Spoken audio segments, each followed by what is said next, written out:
امام المتقین۔ حضرت علی کے بارے میں اللہ کے نبی نے فرمایا من کنت مولاہ فعلی مولاہ، جس کا میں مولا ہوں علی اس کا مولا ہے۔ اور یہاں مولا سے مراد دوست نہیں ہے، یہ ہم دوست کا ترجمہ کرتے ہیں آقا، سردار، جس کا میں سردار ہوں علی اس کے سردار ہیں۔ اس کے پیچھے ایک کافی پس منظر میں بہت سی چیزیں ہیں، ان کی صفائی کرنے کے لیے میرے نبی نے غدیر خم پر یہ حدیث بیان فرمائی خطبے میں کہ جس کا میں مولا ہوں اس کا علی مولا ہے۔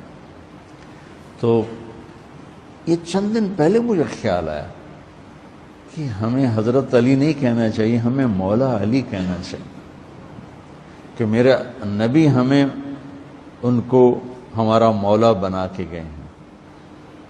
ہم سمجھتے ہیں صرف یہ شیعہ کہتے ہیں مولا علی، وہ صحیح کہتے ہیں من کنت مولاہ فعلی مولاہ۔ آپ سب کے 6 روپے میں حیرانی دیکھ رہا ہوں،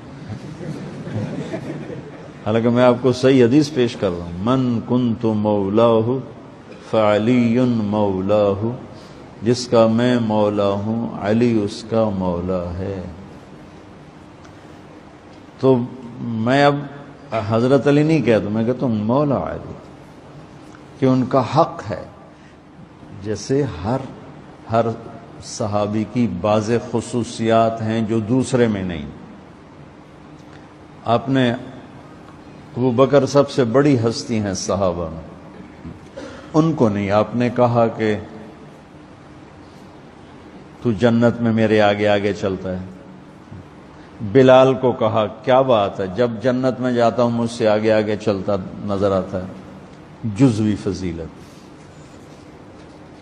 سارے لوگ پیدل چلیں گے میں براق پہ چلوں گا، میرے نبی نے فرمایا، اور بلال میرے آگے سرخ اونٹنی پہ بیٹھ کے چلے گا، یہ جزوی فضیلت۔ جنت میں جانے لگوں گا تو جنت کی سواری کی لگام ایسے نیچے گرے گی۔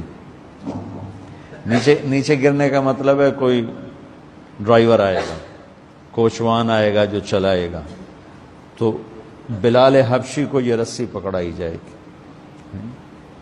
تو اس طرح یہ جزوی فضائل کسی کے کسی طرح، کسی کے کسی طرح ہیں۔ تو مجھے خیال ہے کہ ہم اہل البیت کے حق میں بڑی کوتاہی کرتے ہیں، بہت کوتاہی کرتے ہیں۔ ہم اللہ کے نبی کی اولاد کے تذکرے نہیں کرتے، اس سے ان سے محبت کی گرمی بھی نہیں پیدا ہوتی۔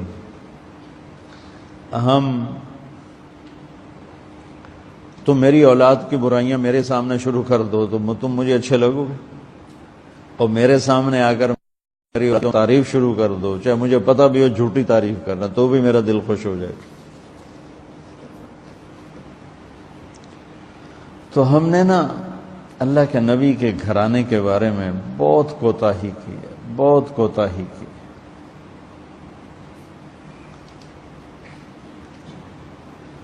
تو میں تم سنتے رہتے ہو، میرے ہر بیان میں اہل بیت کا تذکرہ ہوتا، اور یہ میرا ایمان ہے کہ یہ میری بخشش کا بہت بڑا وسیلہ ہے اگر اللہ کے ہاں قبول ہوگی۔ ریاکاری میں مردود ہو گیا تو وہ تو الگ بات ہے، اور جو اس کا ہر فیصلہ حق ہے، لیکن اگر میرے اللہ نے قبول فرمایا تو میرے بیانوں میں میری سب سے بڑی متاع میرے نبی کے گھر کا تذکرہ ہے۔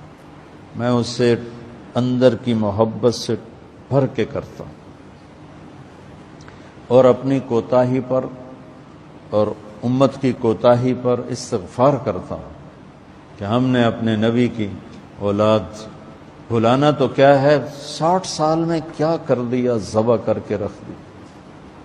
مجھے حیرت ہوتی ہے کہ نبی کا نواسا ہو اور ادھر سارے نامراد سور قسم کے انسان ہوں، اور پھر ان کے پیچھے لگ کے نبی کے نواسے کو ذبح کر دیا جائے، کچھ سمجھ میں نہیں آتا۔